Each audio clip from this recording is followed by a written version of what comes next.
ইতিহাসের সেরা নির্বাচনের এসিড টেস্ট দেখতে চান বলে মন্তব্য করেছেন বাংলাদেশের জামায়াতে ইসলামী আমির ডাক্তার শফিকুর রহমান।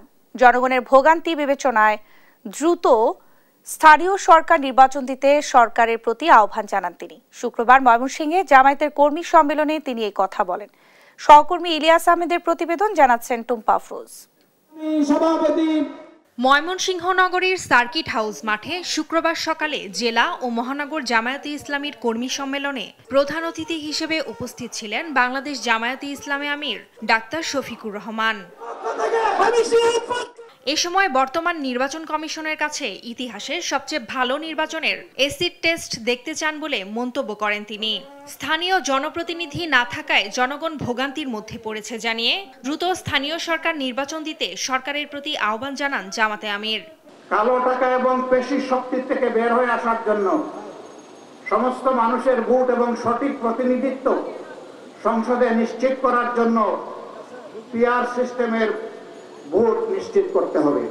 জনগণ এখন সাফার করছে স্থানীয় সরকারের বিভিন্ন জায়গায় প্রতিনিধি না থাকার কারণে।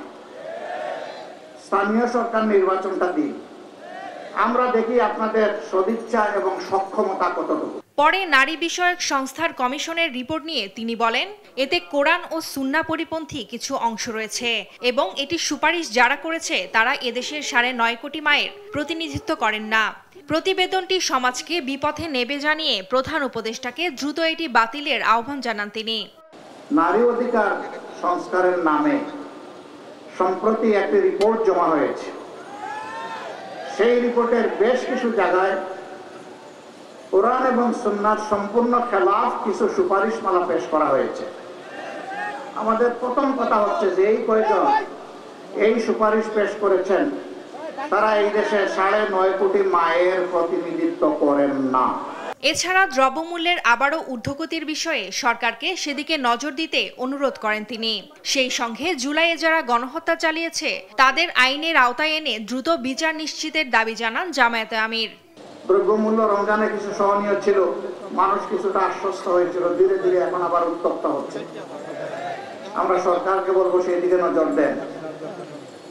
সমাজের শৃঙ্খলা বিনষ্টের যারা কারণ তাদেরকে পাকড়াও করুন। যারা 15.5 বছর এবং শেষ প্রান্তে এসে জুলাই আগস্টে গণহত্যা সংগঠিত করেছে তাদের কাউকে আইনের বাইরে রাখবেন না, তাদের বিচার নিশ্চিত করুন। কর্মী সম্মেলনে শুক্রবার সকাল 8টা থেকেই জেলা ও মহানগরের নেতাকর্মীরা মিছিলে মিছিলে সার্কিট হাউস মাঠে এসে জড়ো হন। নিউজ ডেস্ক, দেশ টিভি।